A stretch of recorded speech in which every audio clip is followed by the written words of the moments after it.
She drank my blood. And now she's coming over to meet my mom. I thought surviving a date with a vampire was bad enough. But when she smiled and said, "Dinner with your mother sounds lovely," I knew things were about to get so much worse. Later that day, she and two of her clique approached the losers' table at lunch.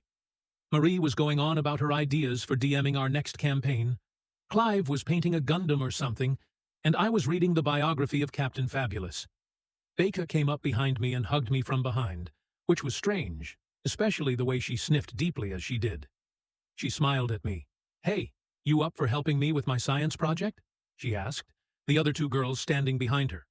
To be honest, their smiles were a bit forced. I nodded. "Of course," I replied, loud enough that the entire cafeteria heard, and probably half the campus. Appropriate volume, I know. She winced a bit, then the smile was back. "Great, we'll pick you up after school." She quickly stood back up and headed out of the lunchroom at warp factor 10, while I ignored the whistles and yells from my friends. Besides, I hadn't finished my pudding yet. As soon as school was over, I walked towards her house when her car pulled up. One of her clique was in the front seat driving. Rebecca rolled down the back window. "Hey, get in," she said, opening the door. I grinned and slid inside. Like a TARDIS, it was bigger on the inside, or at least seemed that way. It was one of the big stretched ones. Two more of her clique were in the back seat with her. As soon as the door closed, they grabbed my arms. Definitely stronger than they looked. "I don't know what you're playing at," Becca hissed, as her fangs ripped into my throat again, and everything went black. Again. The next morning, I at least had clean jeans. Being the last ones were buried in a swamp. They kinda stunk. The shirt was different, though. This one said, "Thing 3. I waltzed in a few minutes early, taking my seat and ignoring the comments from my classmates. There was a crash in the doorway. I turned like everyone else. Rebecca had dropped her laptop upon seeing me sitting there.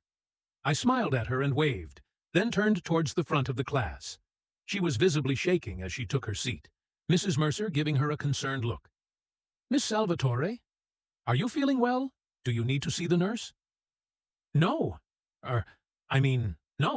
I'm just upset about dropping my laptop," she said, taking a seat and trying not to look at me, at the same time looking at me.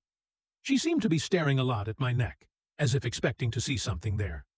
At the break between classes, I leaned over to her. "Hey, just wanted to let you know. My mom heard about us dating," I said, prompting sneers and chuckles from the jocks that I ignored. Yes, we are," she said.